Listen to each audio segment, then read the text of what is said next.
Last video में हमने matrix class 12 exercise 3.1 हमने सॉल्व की थी। आज हम स्टार्ट करेंगे एक तो एप्लीकेशन ऑफ एक्सरसाइज 3.2 और कुछ क्वेश्चन हम सॉल्व करेंगे एक्सरसाइज 3.2 के। तो देखिए स्टूडेंट, सबसे पहले बात जो 3.2 एक्सरसाइज बेस है वो एडिशन, सब्ट्रैक्शन एंड मल्टीप्लिकेशन पर बेस है। किस तरीके से मैट्रिक्स में ऐड करते हैं, सब्ट्रैक्ट करते हैं और मल्टीप्लाई करते हैं, इसके बारे में हम जानेंगे। सबसे पहले एडिशन, जो एडिशन आपका होता है, एडिशन ऑफ मैट्रिक्स, पहले तो आपको ये ध्यान रखना है कि addition of matrix same order में होता है। कोई भी दो मैट्रिक्स अगर सेम ऑर्डर की हैं तब जाके ही वो क्या होंगी, ऐड होंगी। और आपको मैं बता दूं, एडिशन ऑफ मैट्रिक्स में कम्यूटेटिव प्रॉपर्टी होल्ड होती है, associative, identity, inverse and distributive law. ये 5 की 5 प्रॉपर्टी आपकी क्या होती हैं, होल्ड होती हैं। तो देखिए स्टूडेंट, मैं यहाँ पे प्रॉपर्टी आपको दिखा देता हूँ। चलिए देखिए student, properties of addition of matrix क्या होता है। सबसे पहली चीज, must be same order of matrix A and B. अगर दो मैट्रिक्स ए एंड बी हैं तो ये मस्ट है कि उनका ऑर्डर क्या होना चाहिए, सेम होना चाहिए। अगर ऑर्डर सेम है तब जाके ही ये प्रॉपर्टी यूज होंगी। अगर ऑर्डर एक का कम, एक का ज़्यादा या डिफरेंट ऑर्डर के अगर मैट्रिक्स आपके पास हैं तो वो ना हम उनका एडिशन कर ही नहीं सकते। पहली बात, एडिशन ऑफ मैट्रिक्स में कम्यूटेटिव प्रॉपर्टी होल्ड करती है। ए प्लस बी, पहले ए में बी मैट्रिक्स ऐड करो या बी में ए मैट्रिक्स ऐड करो, दोनों के दोनों रिजल्ट क्या देंगे, सेम देंगे। दूसरा एसोसिएटिव प्रॉपर्टी, एसोसिएटिव जैसे आप जानते हैं तीन मैट्रिक्स को लेके हम क्या करेंगे, पहले दो मैट्रिक्स को ऐड करेंगे, फिर उसके साथ पहले मैट्रिक्स को ऐड करेंगे, फिर इसमें पहले दो मैट्रिक्स को ऐड किया, फिर थर्ड मैट्रिक्स को ऐड किया, तो आप देखते हैं कि दोनों का रिजल्ट क्या आएगा, सेम। इट मीन्स वो एसोसिएटिव प्रॉपर्टी को भी होल्ड करता है। डिस्ट्रीब्यूटिव, दो टाइप के डिस्ट्रीब्यूटिव होते हैं, एक लेफ्ट डिस्ट्रीब्यूटिव और एक राइट डिस्ट्रीब्यूटिव। ये लेफ्ट में लिखा हुआ के यानी कोई कांस्टेंट टर्मिनोलॉजी है, ए प्लस बी, तो के का मल्टीप्लाई मैट्रिक्स ए के साथ भी होगा और के का मल्टीप्लाई मैट्रिक्स बी के साथ भी होगा। तो इस तरीके से इसको हम लिखेंगे, इसको हम कहते हैं लेफ्ट डिस्ट्रीब्यूटिव। राइट में अगर के इधर होता तो ए के प्लस बी के होता, उसको हम कहते हैं राइट डिस्ट्रीब्यूटिव। कैंसिलेशन लॉ यहाँ होल्ड होता है। अगर ए प्लस बी दो मैट्रिक्स को ऐड किया और equal to A plus C matrix है तो ए से ए कैंसिल हो जाएगा, और जब ए लेफ्ट में है तो इसको हम कहते हैं लेफ्ट कैंसिलेशन लॉ। अगर राइट में होता तो उसको हम कहते हैं right cancellation law. It means addition of matrix में कैंसिलेशन लॉ भी आपका होल्ड होता है। एग्जिस्टेंस ऑफ आइडेंटिटी होता है, कोई भी एक मैट्रिक्स है और उसको अगर हम किसी नल मैट्रिक्स के साथ या जीरो मैट्रिक्स के साथ ऐड करते हैं तो उसका रिजल्ट ऑलवेज वही मैट्रिक्स आता है। तो इट मीन्स जो आपका एडिशन ऑफ मैट्रिक्स है वो एग्जिस्ट करता है किसको, आइडेंटिटी को भी। एग्जिस्ट ऑफ इनवर्स को भी करता है। ए प्लस माइनस ए अगर आप करते हैं तो रिजल्ट क्या आता है, नल मैट्रिक्स यानी जीरो मैट्रिक्स आपका आता है।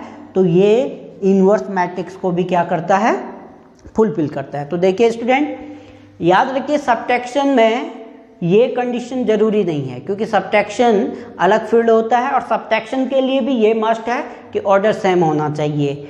सब्ट्रैक्शन हम कर सकते हैं पर उनकी प्रॉपर्टी ये होल्ड होना नेसेसरी नहीं है। देखिए स्टूडेंट, एक हम एग्जाम्पल कर देते हैं एडिशन ऑफ मैट्रिक्स पर, किस तरीके से आपका होता है addition. A equal to A11, A12, A21 और A22, और कोई बी मैट्रिक्स है जिसमें आपके पास है A-11 और A-12, A-21 एंड A-22, और आपको बोला हुआ है आपको क्या करना है, फाइंड A प्लस बी करना है।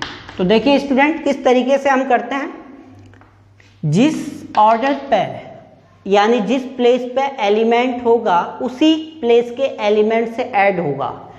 पहली मैट्रिक्स का जो एलिमेंट जिस प्लेस पे होगा, जिस ऑर्डर पे होगा, दूसरी मैट्रिक्स के उसी ऑर्डर के एलिमेंट के साथ क्या होगा, ऐड होगा। बहुत ध्यान रखिए स्टूडेंट, यहाँ A11 में क्या ऐड हो जाएगा, A-11, A12 में क्या ऐड हो जाएगा, A-12, और A21 में क्या ऐड हो जाएगा, A-21, और A22 में ऐड हो जाएगा A-22।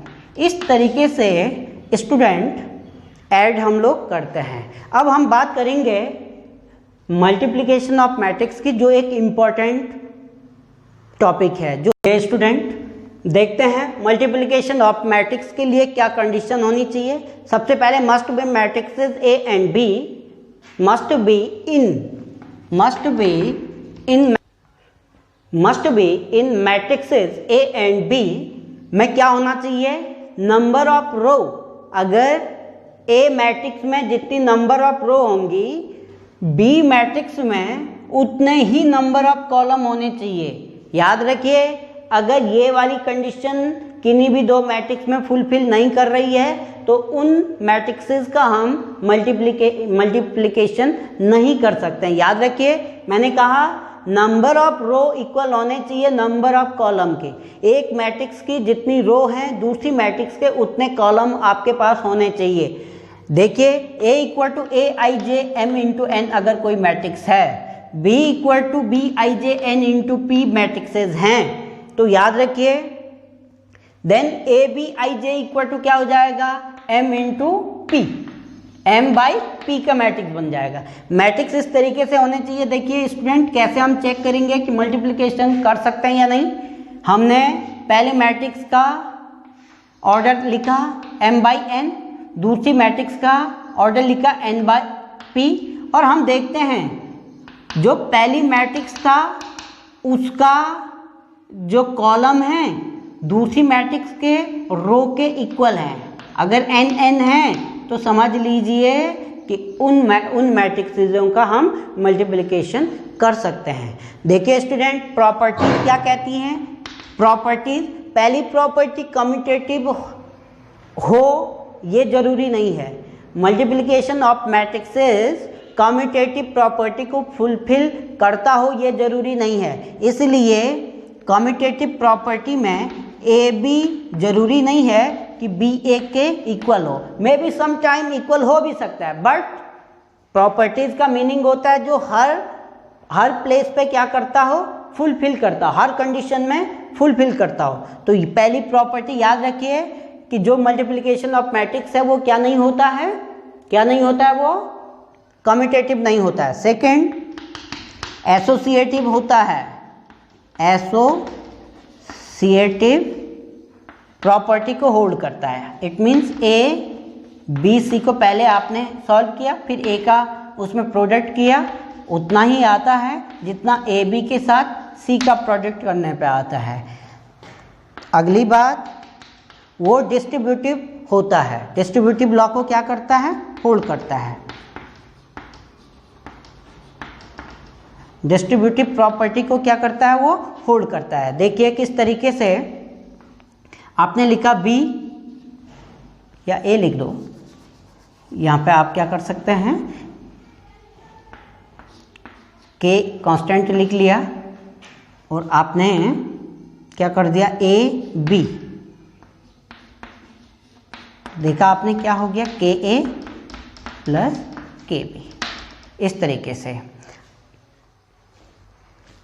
वो डिस्ट्रीब्यूटिव प्रॉपर्टी को क्या करता है, होल्ड करता है। अगला देख लीजिएगा, अगला देखिए स्टूडेंट, इसमें डिस्ट्रीब्यूटिव वो इस तरीके से भी हो सकता है कि अगर आपने कोई ए मैट्रिक्स ली और बी प्लस सी किया तो ये आपका क्या आ जाएगा, ए बी प्लस ए सी।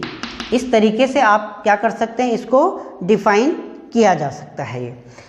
अब एक बहुत इंपॉर्टेंट बात याद रखिए मल्टीप्लिकेशन ऑफ मैट्रिक्स की, किन्हीं भी दो मैट्रिक्सेस का प्रोडक्ट नल मैट्रिक्स आ सकता है, और वो तब भी आ सकता है जब कोई भी मैट्रिक्स क्या ना हो, नल मैट्रिक्स ना हो। याद रखिए स्टूडेंट, मैंने क्या कह रहा हूँ कि किन्हीं भी दो मैट्रिक्स का प्रोडक्ट आपका क्या आ सकता है, जीरो आ सकता है। ये पॉसिबिलिटी हो सकती है कि इसकी मल्टीप्लिकेशन ऑफ मैट्रिक्स। अब इसके बेस पे हम क्वेश्चन सॉल्व करने वाले हैं। इतना ही इसका एप्लीकेशन था। एक्सरसाइज 3.2 पे हम जा रहे हैं। उससे पहले आप इतना नोट कर दीजिएगा। चलिए स्टूडेंट, अब हम एक्सरसाइज 3.2 का फर्स्ट क्वेश्चन लेके चलते हैं और इसी में आपको मैं सिखा दूंगा मल्टीप्लिकेशन किस तरीके से हम लोग करते हैं। तो देखिए स्टूडेंट, फर्स्ट क्वेश्चन में 3 आपको पास मैट्रिक्स दे रखी हैं ए बी सी, और आपको फाइंड करने के लिए बोला हुआ पहले आप a प्लस बी निकालिए, फिर a माइनस बी निकालिए, फिर 3a माइनस सी निकालिए और फिर a b और b a निकालिए। देखिए स्टूडेंट, बड़ा आसान है ये। फर्स्ट का फर्स्ट पार्ट में सॉल्व करने जा रहा हूँ a plus B. a plus B क्या करोगे आप, 2 4 3 2, और b मैट्रिक्स आप लिख लीजिए 1 3 माइनस 2 और 5।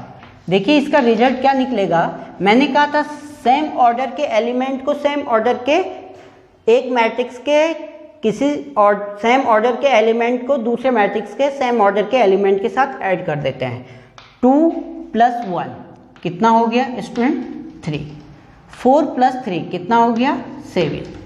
3 + -2 इट मीन्स 3 - 2, 3 - 2 कितना हो गया, 1। एंड 2 + 5 कितना हो गया, 7। तो ये आपके पास a प्लस बी निकल चुका है। अब देखिए स्टूडेंट, a माइनस बी बिल्कुल सिमिलर है, a minus B equal to बिल्कुल 2 4 3 2 माइनस 1 3 - 2 5। देखिए स्टूडेंट, बहुत आसान है ये भी।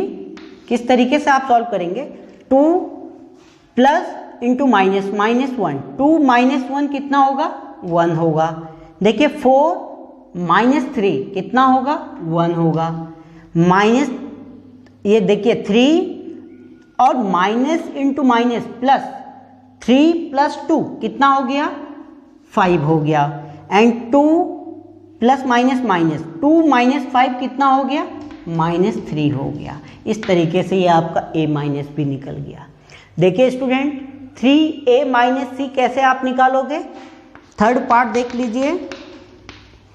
3a माइनस सी, सबसे पहले 3 a मैट्रिक्स आपने लिखा क्या, 2 4 3 2 and plus minus C matrix आपके पास कितना है, -2 5 3 4। अब देखिए स्टूडेंट, सबसे पहले आप 3 का कभी भी याद रखिए, हमने क्या डिस्ट्रीब्यूटिव प्रॉपर्टी क्या पढ़ी थी, के प्लस बी। इसमें क्या होता है, के ए प्लस के बी। प्रत्येक एलिमेंट के साथ क्या होगा, 3 का मल्टीप्लाई होगा। 3 2 जा 6, 4 3 जा 12, 3 3 जा 9, 3 2 जा 6 -2 5 3 4। रिजल्ट डायरेक्ट कर देते हैं। 6 माइनस प्लस 2, 6 + 2 कितना हो गया, 8। 12 - 5 कितना हो गया, 7। 9 - 3 कितना हो गया, 6। एंड 6 - 4 कितना हो गया, 2। तो इस तरीके से स्टूडेंट आपका क्या निकल गया है, 3a माइनस सी आपका नहीं। इतना आप पहले नोट कर दीजिए। चलिए स्टूडेंट, फोर्थ पार्ट देख लीजिए, a b। अब ये इंपॉर्टेंट है, मल्टीप्लिकेशन करना आना चाहिए। किस तरीके से आप करोगे, बहुत ध्यान से देखिएगा। a आपके पास है 2 4 3 2 और b आपके पास है 1 3 - 2 5। अब देखिए स्टूडेंट, क्या करते हैं मल्टीप्लाई में, फर्स्ट मैट्रिक्स की रो का याद रखिए, first row into first column, पहला पॉइंट। फिर first row into second column. फिर अगले में क्या होगा, सेकंड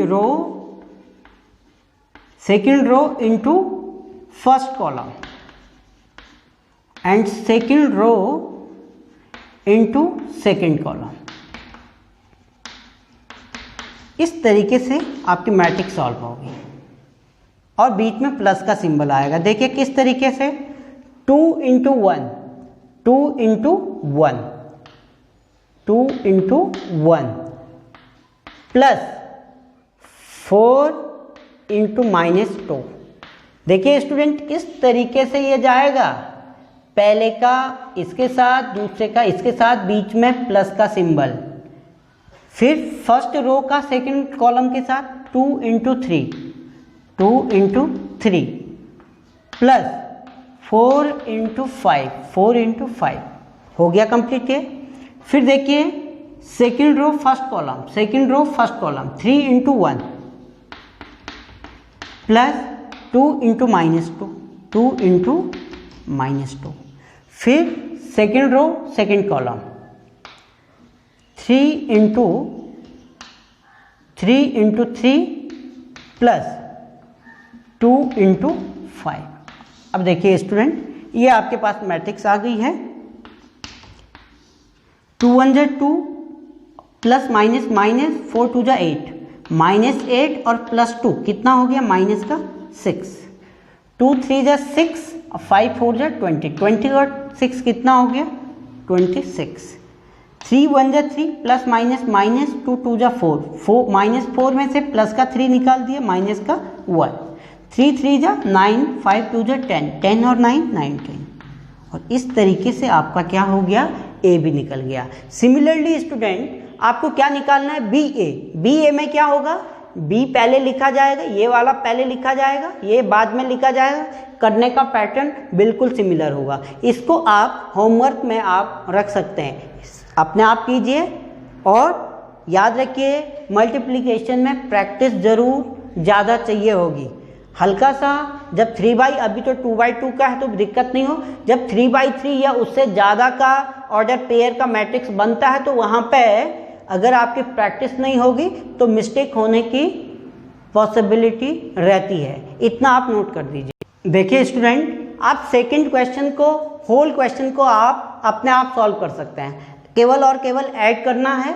उसमें से सेकंड पार्ट को मैं दिखा रहा हूँ किस तरीके से आपको ऐड करना है, क्योंकि आपको एल्जेब्रिकल जो प्रॉपर्टीज होती हैं वो आनी चाहिए और ट्रिग्नोमेट्रिकल प्रॉपर्टीज आनी चाहिए। Sine square theta plus cos square theta या 1 + tan square theta, 1 + cot square theta. अगर आपको साइन की प्रॉपर्टी और एल्जेब्रिकल प्रॉपर्टी आती है तो इनको ऐड करने में कोई दिक्कत नहीं होगी। तो देखिए स्टूडेंट सबसे पहले फर्स्ट पार्ट को फर्स्ट पार्ट के साथ हम ऐड करेंगे तो आपको मिलेगा क्या, a² + b² + 2ab। फिर दूसरे को दूसरे के साथ करेंगे तो क्या मिलेगा, b² + c² + 2bc। आपको दिख रहा होगा, इजीली दिख रहा होगा क्या बनने वाला है। फिर देखिए a² + c² ± -2ac और ये बनेगा a² + b² ± -2ab। तो देखेंगे स्टूडेंट ये जो प्रॉपर्टी है ये कौन सी है, इसको लिख सकता हूँ मैं a + b², इस वाले को लिख सकता हूँ b + c², इस वाले को लिख सकता हूँ a - c² एंड इसको लिख सकता हूँ a - b²। इस तरीके से आपका ये क्या आ गया, सॉल्यूशन आ गया किसका, क्वेश्चन नंबर सेकंड का सेकंड पार्ट। सिमिलरली आपको क्या करना है, होल क्वेश्चन आपको सॉल्व करना है। अब मैं थर्ड क्वेश्चन पे जा रहा हूँ जो प्रोडक्ट बेस है, इतना आप नोट कर दीजिए स्टूडेंट। अब देखते हैं थर्ड का फर्स्ट पार्ट। ये दो आपके पास मैट्रिक्स गिवन है और आपको बोला हुआ है कि इनका प्रोडक्ट आप फाइंड कीजिए। सबसे पहले हम चेक करते हैं क्या इनका प्रोडक्ट होगा या नहीं। देखते हैं इसमें नंबर ऑफ रो कितने हैं, 2 हैं और इस वाली नंबर ऑफ कॉलम कितने हैं, 2 हैं। तो इसका मतलब number of row equal to number of column, it means हमारा प्रोडक्ट हो सकता है। तो देखिए स्टूडेंट किस तरीके से प्रोडक्ट करेंगे, फर्स्ट का फर्स्ट के साथ, यानी इस तरीके से ये जाता है। मैंने आपको बता दिया कि रो का मल्टीप्लाई फर्स्ट कॉलम के साथ होगा पहले पॉइंट के लिए, फिर उस फर्स्ट रो का ही प्रोडक्ट होगा किसके साथ, सेकंड के साथ, सेकंड पॉइंट के A 1 2 के लिए। तो देखिएगा स्टूडेंट तो a इंटू ए क्या हो गया, ए स्क्वायर डायरेक्ट कर रहा हूँ, a into A and plus b into B क्या हो गया, बी स्क्वायर। अब देखिए a इंटू माइनस बी क्या हो गया student, minus A B and plus b into A क्या हो गया स्टूडेंट, बी ए या ए बी। अब देखेंगे माइनस b इंटू ए क्या हो गया, minus B A and a into B क्या हो गया, प्लस का ए बी। अब देखिए minus B into minus B क्या हो गया, प्लस का B square, minus minus plus हो जाएगा, प्लस a इंटू ए क्या हो गया, ए स्क्वायर। ये बात समझ आ रही है स्टूडेंट। अब देखिएगा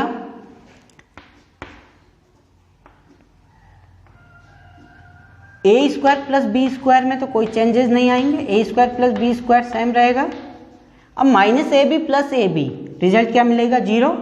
minus B A plus A B, it means B A, तो ये आपका 0 आ गया, और ये भी B square plus A square, और ये आपका क्या हो जाएगा, आंसर। अब देखिए स्टूडेंट, इसके सेकंड पार्ट को हम सॉल्व करते हैं। सबसे पहले मैंने क्या कहा, चेक करेंगे क्या ये प्रोडक्टेबल है या नहीं। तो सबसे पहले फर्स्ट उसमें कितनी रो है, 1 2 3 रो है। सेकंड मैट्रिक्स में कितने कॉलम है, 1 2 3। तो it means row number of row is equal to number of column. तो इसका मीनिंग ये है कि ये प्रोडक्ट हो सकते हैं। अब यहाँ ये वाला क्वेश्चन बड़ा समझने वाला है स्टूडेंट। इसमें देखिए केवल और केवल एक कॉलम है और 3 रो है, और यहाँ 3 कॉलम है और सिंगल रो है। तो किस तरीके से करेंगे, मैंने कहा था फर्स्ट रो का फर्स्ट कॉलम के साथ, फिर फर्स्ट रो का सेकंड के साथ, फिर फर्स्ट रो का इसके साथ। तो पहले आएगा 1 इंटू 2, इसके साथ और तो नहीं है, इतना ही रहेगा। फिर 1 इंटू 3, फिर 1 इंटू 4, फिर 2 into 2, 2 into 3, 2 into 4, 3 into 2, 3 into 3, इसका हो जाएगा 3 इंटू 4। देखिए स्टूडेंट, इसमें प्रॉब्लम होती है। अगर फर्स्ट स्टार्टिंग आप कर रहे हैं और प्रोडक्ट करना सीख रहे हैं, तो इसमें बड़े ध्यान से आपको करना होता है। ये आपको याद रखना है, फर्स्ट रो का फर्स्ट कॉलम के साथ मल्टीप्लाई A11 होता है, फर्स्ट रो का सेकंड कॉलम के साथ मल्टीप्लाई A12 होता है, फर्स्ट रो का थर्ड कॉलम के साथ A13 होता है। देखिए A11 का मतलब फर्स्ट रो का फर्स्ट कॉलम के साथ मल्टीप्लाई, A12 फर्स्ट रो का सेकंड कॉलम के साथ मल्टीप्लाई। स्टूडेंट मैंने क्या बताया, A11 मत इस तरीके से आप याद रख सकते हैं कि पहली रो का पहले कॉलम के साथ और पहली रो का दूसरे कॉलम के साथ दूसरा पॉइंट और पहली रो का तीसरे कॉलम के साथ मल्टीप्लाई। इस तरीके से आप मेमोराइज रख सकते हैं बिल्कुल इसको सॉल्व करने के लिए। तो आप देखते हैं कितना रिजल्ट मिलेगा, 2 × 2 3 4 4 3 2 6 4 2 8 3 2 6 3 3 9 एंड 3 4 12। इस तरीके से स्टूडेंट आपके थर्ड के 2 पार्ट हो गए हैं, इतना आप नोट कर दीजिए। अब स्टूडेंट इससे आगे के क्वेश्चन हम अगली वीडियो में करेंगे और इसके और पार्ट को आप प्रैक्टिस कर सकते हैं। 3/3 का थर्ड पार्ट 3/3 का मैट्रिक्स है। सिमिलरली आपको क्या करना है, प्रोडक्ट करना है। एप्लीकेशन बिल्कुल सेम रहेगी। आप जरूर कलम उठाइए और सॉल्व करना स्टार्ट कीजिए। और याद रखिए प्रैक्टिस मस्ट है मैथमेटिक्स के लिए। Thank you.